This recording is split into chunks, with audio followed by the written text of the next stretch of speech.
So no doubt, Morty, the Guardians advanced team, they saw the amount of splitters that he used on Monday. Should they expect the same today? I think if it ain't broke, don't fix it. If you look at what Sim did in that last start, he also used the slider very effectively, and the usage is up on that. So giving him 3 pitches to think about pretty much every count. I think if you look at Sim in the month of September as well, 16 innings pitched, only 9 hits. He struck out 24 in that time. On the hill, the right-hander, Simeon Woods Richardson. At the plate, Stephen Kwan. Kwan jumps it, drills it, deep right field, go ball, get out of here! It's gone! A leadoff homer for Stephen Kwan, his 11th home run on the season. Stephen Kwan on the 3rd pitch of the game has put Cleveland on top 1-0. And that's how Stephen Kwan ambushes pitchers. He tried doing that earlier in this series and just missed one. But this time he did not. He connected. It's a line drive, and there goes that dugout again. It is all fired up after one swing of the bat. As the 3-1 is wide, and that's ball 4, and this game could not have started any worse for Simeon Woods Richardson and the Twins. A home run and now a walk, and now Jose Ramirez gets to bat. Again, the 3-2 struck him out. And you know what? That slider up in the zone, that played. Whether that was intent or not on Monday, it was a slider that did not have much depth, but befuddled many Yankee hitters on Monday night. Now Kyle Manzardo. Manzardo wraps one to right center field, and it gets by Buxton. It caroms right to Larnach, so Manzardo will have to hold with a long single, only because Valera had to hold up and make sure. And by the time he saw the ball get by Buxton, he restarted the engines. Guardians at the corners with only 1 out. Infield back, runners at the corners. 1 out, 1-0 Cleveland. Here's red hot Bo Naylor. Bo pops this one up. That should get it done. Right center field. Buxton takes it. Tagging is Valera.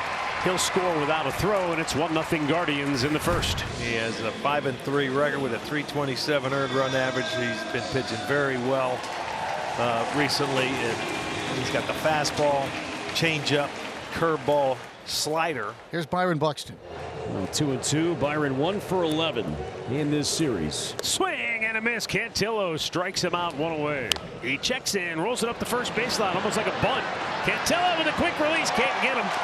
It got away from Manzardo. Not sure if it hit the runner, and they're going to call the runner out for being in the baseline, and that's out number 2. Home plate umpire Nick Marley immediately raising the right hand and calling Clemens out. Well, he was trailing the runner, and he was on the inside of that line towards the grass on the infield, and it's his discretion.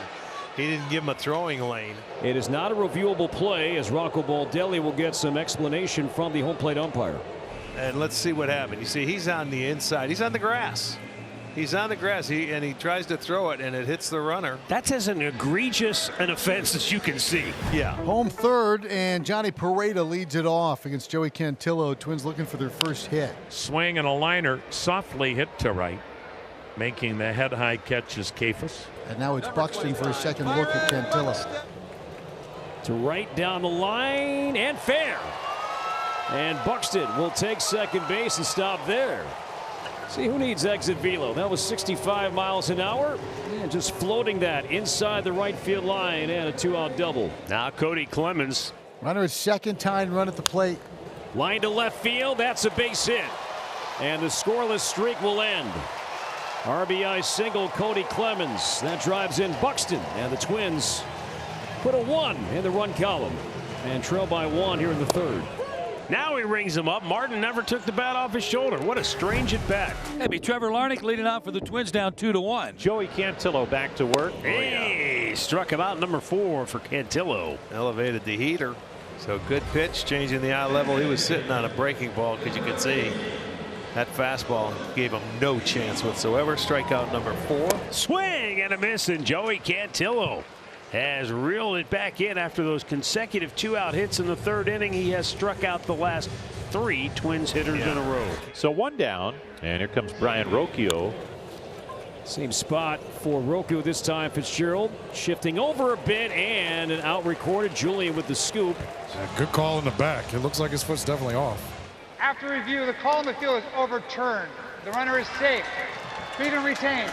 So Brian Rocchio will have himself a 1-out single. Ball 4. Only the second walk issued by Woods Richardson. Both have come against George Valera. Well, that's his eye. Jose Ramirez steps in. 2 on, 2 gone here in the 5th. Weekly hit to first. It'll be Julian feeding Sim, and he works out of it. 2-1 Guardians. And now the Twins have something going here in the 5th inning. 2 on with Byron Buxton coming to the plate and 1 out. And ball 4. Bases loaded. And Clemens, the lefty, bats. Swings to the first pitch, pops it up on the infield. Perfect. Arias with the infield fly rule in effect. 2 down. Well, it'll be up to Austin Martin with 2 down. Popped up. Oh, that's going to be in play. Foul ground. Manzardo makes the catch. Oh, Eric Sabrowski to the rescue. 1 down. Here's Luke Keeschel. Keeschel has grounded out and struck out. Flip to right down the line, and that will land fair and skip over the sidewall for an automatic double. So Keeschel has 2 doubles in this series, both to that side of the field. Make that 3 doubles in this series. Hey, here's going to be right-hander Matt Festa. He'll turn Brooks Lee around to bat left-handed. Keeschel at third base, reached on a 1-out double. A swing and a drive into right field and deep. Back it goes towards the wall. That is gone. A 2-run homer, and the Twins lead 3-2. Really good swing here. It's that fastball I was talking about. It almost appears to cut because it doesn't have any run on it. It looked like Brooks anticipated that, was looking for something coming in towards him. Twins holding to a 3-2 lead. And there are 2 away here in the 7th. It'll be Clemens. Rolled up the third base line, and that will play perfectly. Clemens takes off, and that's pulled fair. Ramirez foul territory, long throw, and it comes free. Ball is loose. Clemens will stop at third base, and Martin is safe, and the Twins have runners at the corners. Say you show up to the ballpark, you see something you've never seen before. The end of this play I don't think I've ever seen before. Great effort by Ramirez on a ball that went right over the bag. So that's a fair ball. Great effort on the throw. And then watch as he picks it. He tries to put the tag on, and the ball comes flying out of his glove. I think that error might be changed. With runners on the corners, 2 men out. Lewis hitting here for Larnach. A swing and a fly ball into left center and deep, sending Kwan back to the wall. That is gone. It's a pinch hit 3-run homer from Royce Lewis, and the Twins open up a 6-2 lead. Royce Lewis with a pinch hit 3-run homer here in the 7th inning. And the Minnesota Twins lead it 6-2. 13th home run for Lewis. 11 since the All-Star break. Travis Adams going to pitch here in the 9th inning. Twins up 6-2. He is making his 15th appearance. He's got a 720 earned run average. 2 down in the 9th, and Angel Martinez will be lifted for a pinch hitter. This is Daniel Schneemann. And this should do it. Schneemann flies out to Martin, and the Twins end the Guardians' winning streak at 10 and win the home season finale.